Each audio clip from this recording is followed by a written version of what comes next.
Hello everyone, this is Ninja. This is episode 6 on the Blockenpox server, playing Feed the Beast Unhinged. Still the original version. And first thing I want to show you guys, since last episode I've been pretty much completed a lot of the projects I was working on. Which, for the power, I was able to simplify it quite a bit once I kind of looked into the mechanics of how the diamond transport pipes work a little more. Because most things I have as, the priority in the pipe, and, I just put something that won't go in the other direction, and the open side will get the rest. So this blue side, yeah, see there's nothing in here, so if this is full, all these things, they won't pop out of the pipe, they'll just go into the blue. And that pretty much saved my all the complication in my system. So I narrowed it down to just one planter, and I have them, sectioned out like this. And when things come into the pipe, they automatically, they come here first. So this will stay full. It's if it's below 64, it's because it's planted something, but in the rest of the spaces I just filled up a stone. And then they come over to the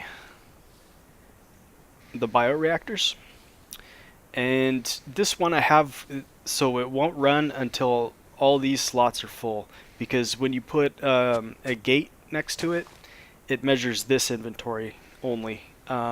I haven't tried all the sides yet. Maybe if you put it on the top or the bottom, it'll measure this right here. But that's okay if this is full too. So I have this gate set to where if there's any space in the inventory, it'll send a redstone signal to it, which will turn it off. So yeah, this thing pretty much isn't gonna ever turn off unless you're just starting it up. And I have the same filtering on all of these. And this one doesn't get quite as full, and seeds, and I think it's birch trees, or not birch, spruce, are kind of too slow to keep this full. And then this one only gets the most abundant things, which is the mushrooms and oak saplings. I think there's one other thing that comes here a lot of times too, and probably rubber tree saplings. But if there's an excess, they just get, sent to the void pipe. But that's usually not the case. From what I've seen, this number doesn't really get above 50, or like say the upper 50s. So not a problem there. I think everything's getting used and turned into biofuel now. So I'm using a little bit more of it. I set up another high pressure steam boiler and 18 more industrial steam engines. So it's 144 more MJ per tick coming out of this thing. Okay, with the cow farm, I did change that a little bit too. Oh yeah, I should go over the changes I made to the applied energistics here. I could have almost gotten rid of this altogether. If I were just to use a bunch of deep storage units, I could probably replace this, so wouldn't you waste any energy really. But I just have one of the maximum size cards here, the 64K storage, and this eventually will fill up after about, I don't know, maybe 4 days or so, maybe more actually. But when it gets full, I've been using this to sort of trash the stuff, to clear it out, so the stuff isn't just. I suppose I could just leave it full and then it would go out to the void pipe, but there's a couple things you can actually make. When you put the card in here, you have to have one of the storage clusters. It can't be a card, but it has to be just the chip you put in the card. And you've got to have one of these here to be able to make this. So this is how you scroll through like what the function of the machine is at the time, and you could just destroy items. In that case, you wouldn't even need one of these. But if you want to make these matter balls, which I think you can use in the gun that comes with applied energistics, they're not really that powerful though. So I don't know. You'd think if there was something that you'd have to make the machine for, that it would be more powerful, you know, but it's less powerful than just using iron nuggets, I think. Or not iron, lead. Yeah, lead nuggets.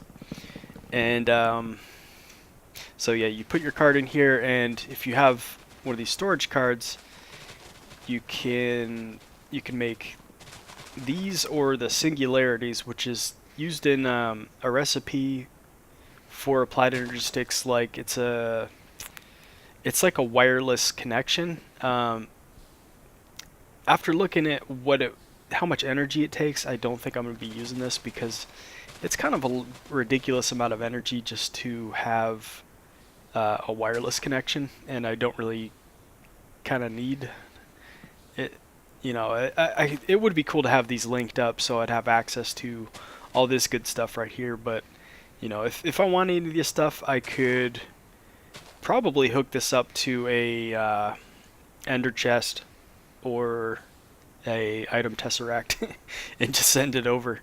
So kind of pointless, but yeah, to make one of these, you would have to put the card in here, and it'll build this up until it gets up to the 256,000. And to get up to this amount, you need actually the biggest size storage cluster, or storage, whatever you want to call it. I know they're all called different things, like storage, I don't know, chunk is it or something? I don't know. Anyhow, okay,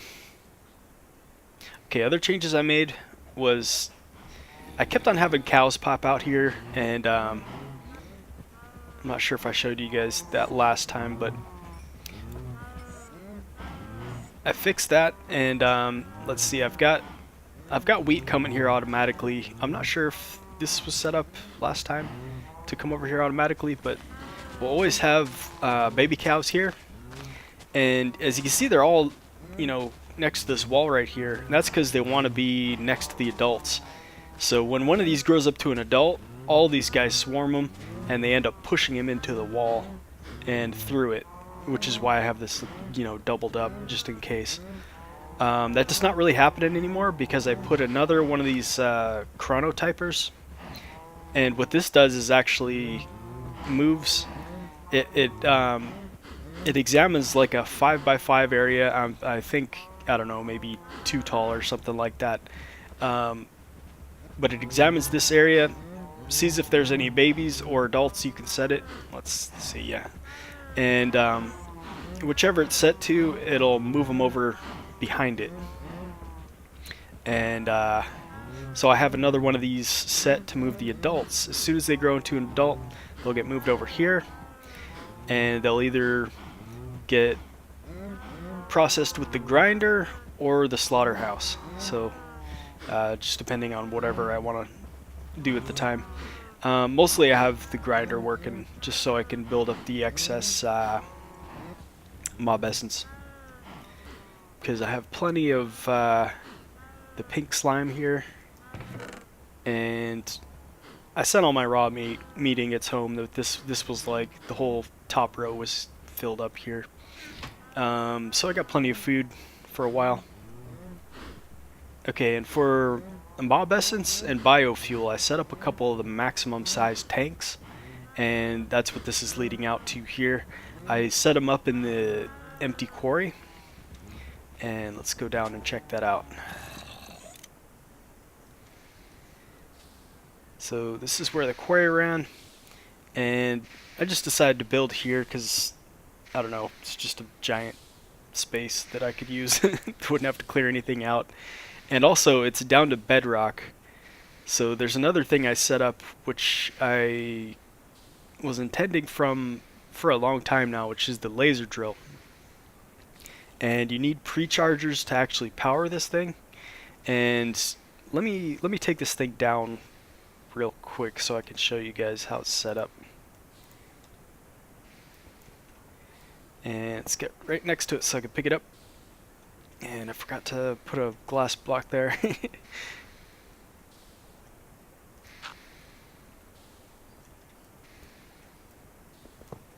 up the pre-chargers also.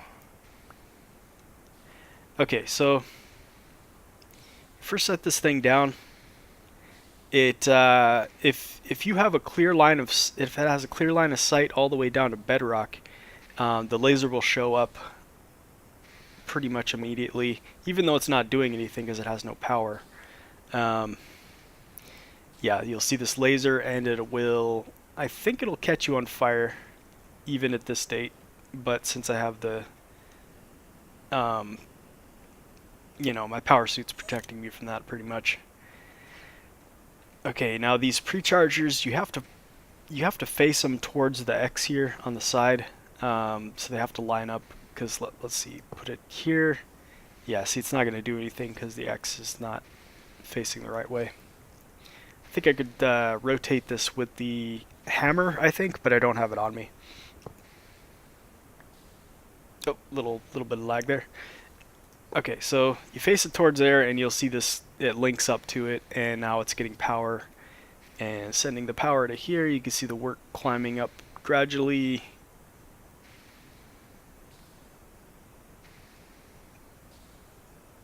And I've timed it, and this takes about a minute to make one. What the laser drill does, I think I explained it before, but it's supposed to be getting ores from underneath the bedrock, which is, you know, it's basically generating ores out of thin air. You can use these right here to put in focus. What are they called? Focus. Okay, laser focus. And based on what color it is, it increases the odds of what ore you're going to get. I kind of like it just the way it is because it gives you a lot of everything. It seems like your chances of getting ores are pretty much even if you don't have anything here. They're probably higher on stuff like iron and, you know, stuff you would normally get at a pretty high rate. So yeah, if you have an inventory right next to it, it just dumps it in there. And I'm gonna go turn this off for a minute so I can show you, you know, kind of what it's doing. And we'll just leave it off for maybe the duration of this episode and just see what it accumulates. And yeah, my voice is a little scratchy. I just got over a cold, so sorry if I keep losing my voice a little bit. Oh, I also, yeah, I'm also accumulating this stuff, which means I forgot to turn off the spawner. Okay, see, I've got my tanks here. This is almost full of biofuel. It's taken actually quite a while to fill up because I have those 2 high-pressure steam boils running. I probably could run another one, but it's cutting it kind of close because this is, you know, just slowly building up. And I've got essence here. It's probably using it faster than I'm generating it at this point because, you know, the cows, they only grow up every like 20 minutes or so, I think. So that's pretty slow rate. I could always increase the amount of initial cows that I have in the farm, but might cause a little bit of server lag that way, so I'm not going to do it. So you can put up to four pre-chargers. I think that the amount of energy I have right now is still kind of low for this. I think each one, I don't know, I haven't really measured the well, okay, let's see how much energy requested. 210, 100, 210. 700. I don't know. I don't know what that really means exactly. Let's see. What is this doing? Well, the multimeter doesn't work on it. 317, 100. I don't know. I don't know how much MJ per tick these things use. I couldn't really find that information. If anybody knows, yeah, you're welcome to put it in the comments. Okay, and for both of these, I have, well, the input is direct for the cows, but for the spawner, I have it hooked up to a liquid tesseract, and the inputs and outputs both going to tesseracts. And yeah, actually, first we're gonna go through my house, and I've done a lot of cosmetic changes to my house. Actually, first let's go check out the farm here. I didn't really explain this very well last time, I don't think. The way I have it set up is, I've got the mycelium on this side for the mushrooms, and the mushrooms are actually the fastest thing here. I'm not sure if these will grow on their own. Maybe they do. I don't know, but mostly I think the fertilizer is getting them. So, yeah. But with mycelium right next to dirt blocks, they're going to spread to it, and if the mycelium comes over here, it won't be able to plant potatoes or anything else besides mushrooms. So we don't want the mycelium spreading, and the way to keep it from spreading is to put a water block down so it stays tilled. That means whatever you have next to this has to be something that's going to require tilling, or taking a hoe to it, or whatever you'd call it. So I have the potatoes, carrots, and wheat planted next to it, and I have this here to prevent the mycelium and grass from intermingling, because when the trees are harvested, as you can see right here, it leaves a dirt block behind. So I had mycelium spreading over this way too, which is not good. And let's see, I made it so 50% of the trees are growing. Well, this one's not really complete, but I half slabbed it up, so I'm just getting a lot of. 'Cause if you have trees growing right next to each other, we don't really need wood from this system. We need saplings more. So putting these here makes it so there's more space for the leaves to be. This I have not blocked off because I just want to get more rubber out of the system, because that's the only way I'm getting rubber at this point. Okay, so that's how that's set up. Up here, let's see, I was growing some of this grass up here. Origin grass. You can plant sugarcane on this, and you don't have to have water next to it. So I think this is something that's only in the Biomes-O-Plenty. So I just grabbed one of these from that biome over there. Oh yeah, Cooper Freak told me about this, because he's actually set up in an origin biome, and he suggested, like, if I wanted a good wheat or if I wanted a good sugarcane farm, to grow it on this stuff. And over here I grew it on next to the grass, but it was taking forever because grass seems to spread a lot quicker than the origin grass. So yeah, that's why I took some up here and grew it. That way I can just silk touch it and set it down myself. So got a really good sugarcane farm over here now.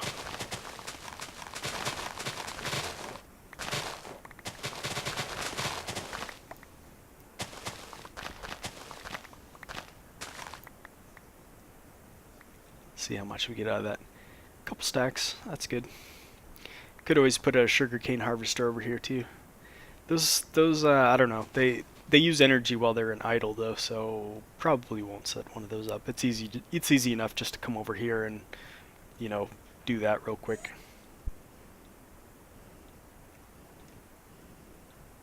Okay, so over to my main base, and I was trying to kind of incorporate the circle here. So I took the walls down and matched them up with the circle. I think I'm just going to do it for the upstairs up here. Or, well, this kind of actually exceeds the circle, so I'm just going to leave it the way it is. But for the side over here, I matched it up with the circle, and I think it looks pretty good. But yeah, I still need to replace the bricks with something else.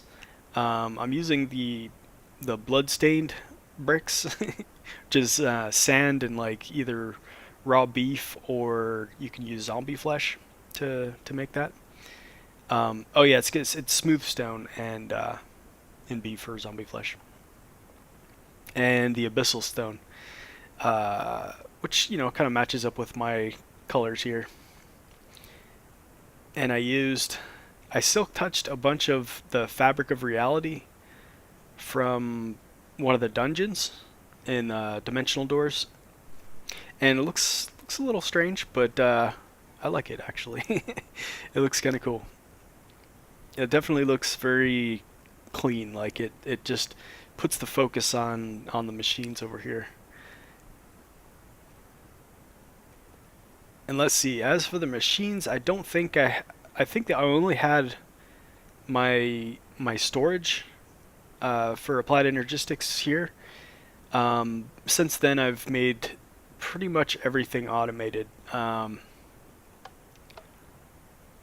see. I have 2 furnaces because I want some ores coming here directly, and I have a storage bus on the chest that will, you know, dump into it.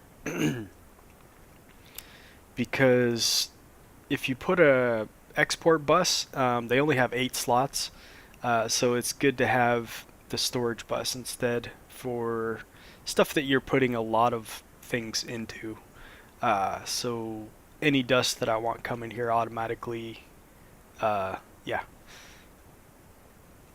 And also I have one up here, and I have I made another industrial grinder for certain things like ferrous ore and also sheldonite ore. I only want to process with the mercury cells, so I made another one just for that, because this one will use water if there's not enough mercury cells left. So that way, if I have a lot of ferrous ore coming in but I don't have mercury cells, they'll just sit here and not be processed, which is better than putting them through with water. And I have tons of ores coming through up this way automatically. And then I made another industrial blast furnace, and of course I had to add the coils to bring it up to the full temperature. This one, just for the only thing I've got programmed to it so far is the hot tungsten steel ingots, and these automatically will go to the vacuum freezer.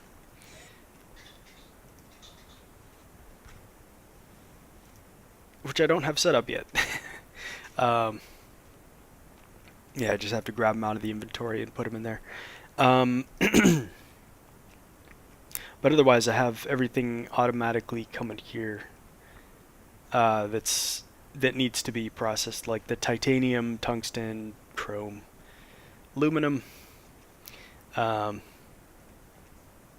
see, the electrolyzer. Let's see what I have. Just chrome dust so far. Haven't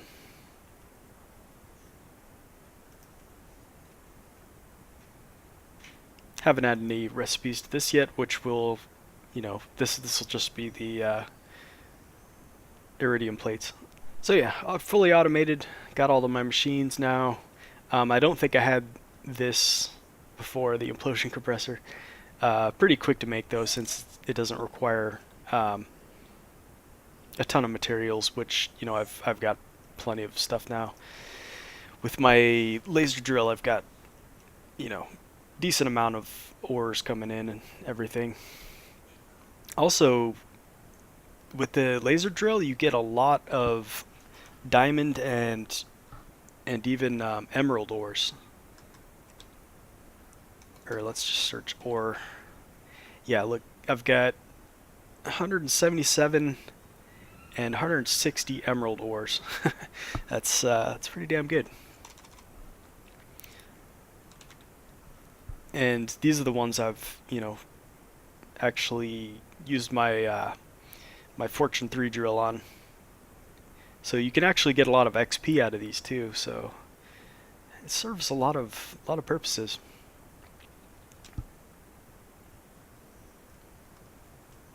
Let's see, I've got the molecular assembler chamber, or auto crafter, what I call it for short. Filling it up with recipes, which is actually a lot easier than it used to be. To make these recipes, which, yeah, they've changed a lot of the way this works and the integration with NEI. Let's say we want to make one of these laser focus. Let's say we wanted to add this pattern in. All you would have to do is, you know, click on it in NEI to see it, and the question mark here, you would just hit shift and left click it. There you go. Before, the way you would have to do this is you would have to actually have the material, and you'd put it in here. So yeah, you just hit encode and it'll use one of the blank ones. So it's set up a lot better than it used to be. Very cool. Let's blank that out, put it back in.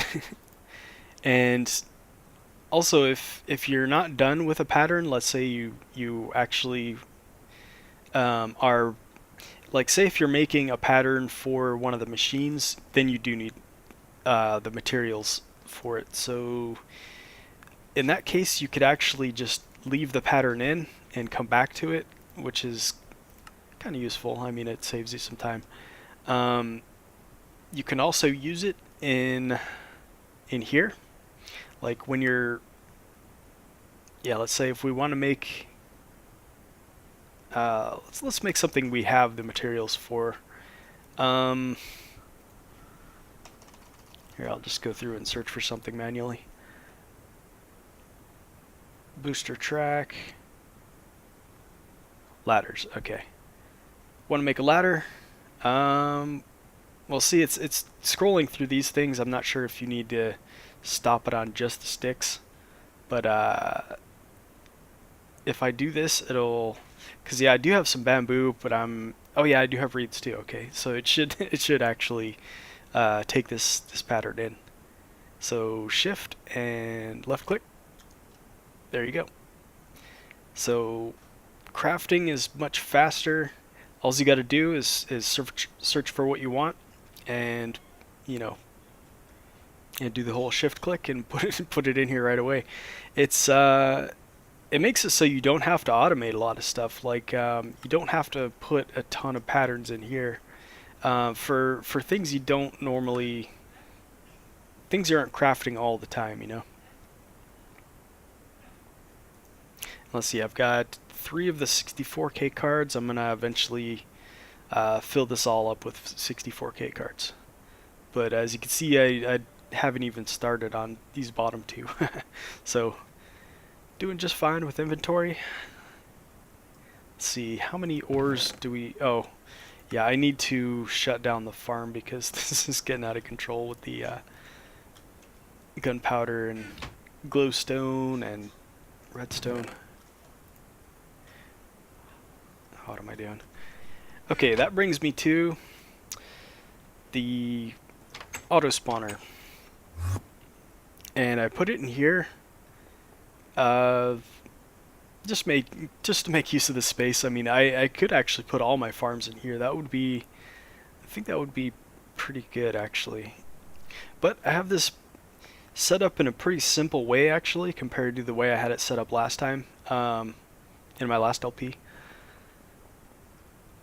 I have it so you just take it out and it stops. That's it's pretty much the simplest way it can be. You know, you just take whatever mob you've got from down here, put it up there, it starts spawning. Um, Tesseracts for power and mob essence. And the power is distributed up to the 4 grinders. And the reason I have 4 grinders is because the spawning space is quite a bit bigger than the grinder space. Like the grinder space is a 5x5. The spawner space I think is 9x9. And I think 5 tall. So I think that size is mainly just for like spawning ghast. Because yeah, let's put the ghast in here. I'll show you. It's like just enough space for the ghast because you can see its legs sticking through the bottom there.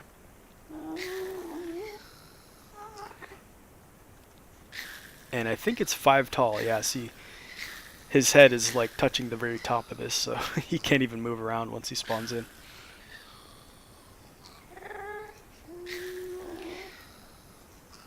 Anyhow, pretty simple setup. And let's see, I've got all the mob essence hooked up to Tesseract. And they're all just like linked to each other. I'm using rednet cable if I ever want to turn these off.